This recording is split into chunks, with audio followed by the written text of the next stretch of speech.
बेसमनि मोनसे गिदिर खौरां दुंहाव थासारि सोमजिखांदों जे चिरां जिल्लानि बेन्दोङाव थानाय जे आउटपोस्ट गुरुबासा आउटपोस्टआव आखाइ हाथियार लानानै एबा आखाइ लावथि लानानै ओंखारबोदों सान्थाल हारिनि सुबुंफोरा लोब ओंखारदों सान्थाल हारिनि सुबुंफोरा आरो गुरुबासा आउटपोस्टखौ बेंखनदों पुलिस आरो सान्थाल हारिनि सुबुंफोरनि गेजेराव सोलिदों नारा-नाथा बिग ब्रेकिं आपडेट मैयानि सानाव नोंथांमोना नुनो मोनदोंमोन जे बे समाव सासे सान्थाल सुबुं एबा साइमन बिस्के मुंनि सासे सुबुंखौ सिनाय मोनि दुथाङा लावथि लावखार ओंखाम जाग्रानिफ्राय फैनानै गोबौ हाथियारजों गाग्लोबदों आरो गोबौ हाथियारजों गाग्लोबनानै साइमन बिस्के बिथाङा बे समाव देहा फाहामसालियाव दं जीएमसी आव बे समाव लांबाय होनानै खौरां मोननाय जादों मोजां फाहामथायनि थाखाय दैथायहरबाय होननानै मोनथिनो मोनदों आरो बे जाथायखौ लानानैनो बे समाव रोजा सान्थाल हारिनि सुबुंफोरा आखाइ बे समाव लावथि लानानै ओंखारबोदों रायजो राजाफोरा थार बिजिरनायखौ मोननांगौनि थाखाय बे समाव मोनसे गिदिर खौरां जे पुलिस आरो सान्थाल हारिनि सुबुंफोरनि गेजेराव बे समाव नारा-नाथा सोलिनायखौ नुनो मोनदों नारा-नाथा सोलिदों बे समाव चिरां जिल्लानि सिङाव थानाय बे समाव गुरुबासा आउटपोस्टआव बिग ब्रेकिं आपडेट पुलिस आरो सान्थाल हारिफोरनि सुबुंफोरनि गेजेराव सोलिदों नारा-नाथा आखाइ फ्लेग एबा पोस्टार लानानै बे समाव ओंखारबोदों रायजो राजाफोरा आखायाव लादों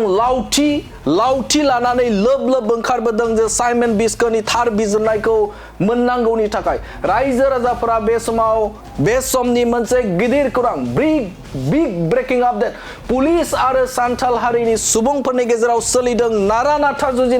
नारा-नाथा सोलिनायखौ बे समाव नुनो मोनदों पुलिस आरो सान्थाल हारिनि सुबुंफोरनि गेजेराव बे समाव सोलिदों नारा-नाथा थारैनो बे समाव रायखांनांगोन जे बिटिसि ओनसोलनि चिरां जिल्लायावनो बे दुंहाव थासारिया सोमजिखांदों पुलिस आरो सान्थाल हारिनि सुबुंफोरनि गेजेराव सोलिदों मोनसे नारा-नाथा जुजिलायनाय एबा बे समाव सोलिदों गुरुबासा आउटपोस्टआव दुंहाव थासारि गुरुबासा आउटपोस्टआव पुलिस आरो सान्थाल हारिनि सुबुंफोरनि गेजेराव सोलिदों दुंहाव थासारि नारा-नाथा जुजिलायखौ नुनो मोनदों पुलिसफोराबो लोब बेवहाय बाहागो लादों आरो बेनि अनगायैबो रोजा सान्थाल हारिनि सुबुंफोरा लोब थार बिजिरनायखौ साइमन बिस्केनि थार बिजिरनायखौ नागिरनानै बे समाव ओंखारदों बे समाव सोलिनायखौ नुनो मोनदों जे पुलिस आरो सान्थाल हारिनि सुबुंफोरनि गेजेराव जुजिलायनाय एबा नारा-नाथा सोलिनायखौ नोंथांमोना डिसप्लेनि हेफाजाबजों नुनो मोनबाय थादों थारैनो मोनसे बिग ब्रेकिं आपडेट बे समाव साइमन बिस्केनि थार बिजिरनायखौ नागिरनानै बे समाव ओंखारबोदों रोजा सान्थाल हारिनि सुबुंफोरा आखायाव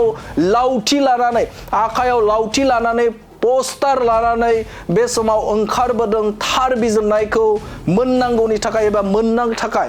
थाबैनो दायनिगिरिखौ साजा होनांगौनि थाखाय दाबि खालामदों बिग्रायारिफोरा बे समाव नोंथांमोना नुनो मोनदों जे नारा-नाथा जुजिदों पुलिस आरो बिग्रायारिफोरनि गेजेराव जुजिलायनाया नोंथांमोना नुनो मोनदों जे मोनसे बिग ब्रेकिं आपडेट जे पुलिस आरो बे समाव सान्थाल हारिफोरनि सुबुंफोरनि गेजेराव जे दुंहाव थासारि सोमजिखांदों चिरां जिल्लानि गुरुबासा आउटपोस्टआव गोमसार होदों रायजो राजाफोरा बे समाव जे थार बिजिरनांगौ एबा थार मोनथायखौ मोननो थाखाय एबा दाबिजों बे समाव सोमावसारनायखौ नुनो मोनदों मोनसे दुंहाव थासारि सोमजिखांदों चिरां जिल्लायाव बिटिसिनि जे चिरां जिल्लानि गुरुबासा आउटपोस्टआव पुलिस आरो सान्थाल हारिनि सुबुंफोरनि गेजेराव सोलिदों नारा-नाथा सोमजिनायखौ नुनो मोनदों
মাদিরি লাগে নাকি